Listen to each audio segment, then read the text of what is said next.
Assalamualaikum warahmatullahi wabarakatuh. Anak-anak, semoga semuanya sehat, tetap semangat di pembelajaran kita pada kali ini. Kita sekarang masuk bab 6, yaitu tentang teknologi konstruksi miniatur jembatan. Teknologi konstruksi ini merupakan teknologi yang digunakan untuk membangun sarana dan prasarana.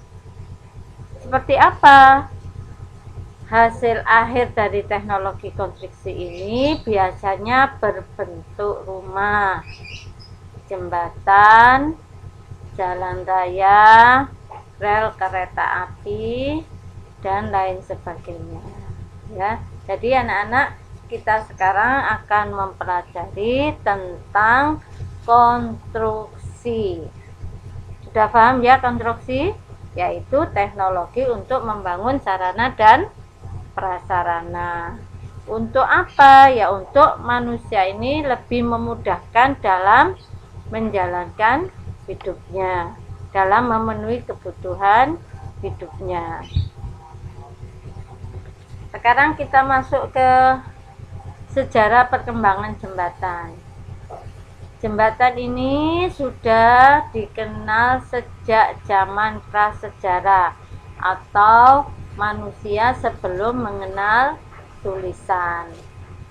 Awalnya seperti apa jembatan itu?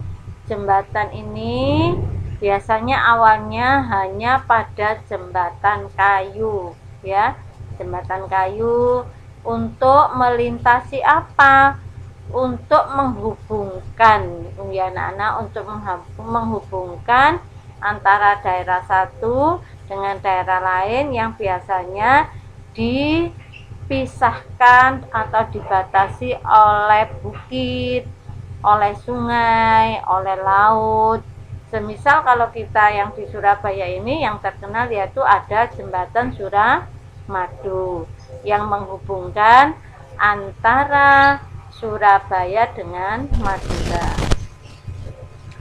Bukti peninggalan jembatan, ya, di era prasejarah diantaranya ditemukan di India, Tiongkok, dan Jepang. Anak-anak bisa melihat seperti apa bukti peninggalan zaman prasejarah jembatan di era prasejarah.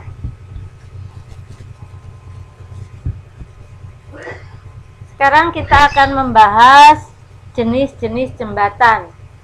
Jenis-jenis jembatan, ada jembatan kayu. Ini yang paling tradisional ya anak-anak, yang paling awal-awal ada. Anak-anak bisa melihat biasanya di daerah-daerah ini masih ada jembatan kayu. Jembatan kayu ini biasanya untuk akses atau bentang yang sangat pendek, ya, untuk yang sangat pendek. Karena apa? Karena kayu ini lebih tidak begitu kuat, ya anak-anak. Jadi untuk menghubungkan misalnya antara rumah dengan seberang sungai, gitu ya, yang sungainya tidak terlalu besar. Nah ini biasanya pakai jembatan kayu. Kemudian yang kedua ada jembatan pasangan batu atau bata, ini ya, dan ini sudah sekarang sudah tidak digunakan lagi. Kemudian ada jembatan beton bertulang, yaitu untuk bentang jembatan yang pendek. Beton bertulang itu maksudnya ya dikasih tulang besi ya anak-anak, bukan seperti tulang kita ini. Kemudian ada jembatan baja yang umumnya digunakan untuk jembatan dengan bentang yang panjang, ini ya, seperti kalau kita tahu ya di jembatan Suramadu ini. Kemudian ada jembatan komposit yang merupakan perpaduan antara dua bahan yang sama atau berbeda. Anak-anak bisa melihat di internet gambar-gambar seperti apa sebenarnya jembatan-jembatan ini. Ini jembatan berdasarkan bahan konstruksinya, bahan pembuatan untuk mendirikan jembatan. Sekarang kita akan membahas pengelompokan jembatan berdasarkan fungsinya. Nah, ada jembatan jalan raya. Ini ya anak-anak. Yang pertama, jembatan jalan raya ini kalau kita di Surabaya ya banyak ya. Ada yang di Wonokromo itu. Nah, itu yang menghubungkan, kan ada sungai itu ya di Wonokromo. Nah, itu ada jembatan yang untuk jalan raya di dekatnya Jayabaya itu. Nah, itu jembatan jalan raya. Kemudian ada jembatan penyeberangan. Kalau jembatan penyeberangan ini biasanya kalau di kota-kota besar ada, di Surabaya kayak sekarang kita ini ada ya. Kalau kalian pernah ke DTC, nah itu ada jembatan penyeberangan. Kemudian ada lagi jembatan kereta api. Banyak juga ya anak-anak di Surabaya ini ya. Di bawahnya kita ini ada apa itu? Jalan raya yang bisa dilalui kendaraan, dan di atasnya ada jembatan kereta api. Ada lagi kalau di daerah-daerah atau di desa itu di bawahnya sungai, di atasnya ada jembatan kereta api. Yang fungsinya apa?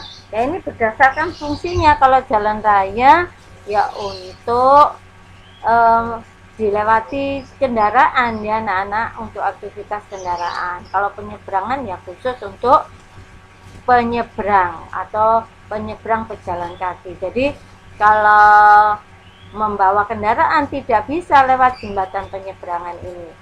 Kalau jembatan kereta api ya untuk pelintas kereta api. Sekarang ada jembatan darurat.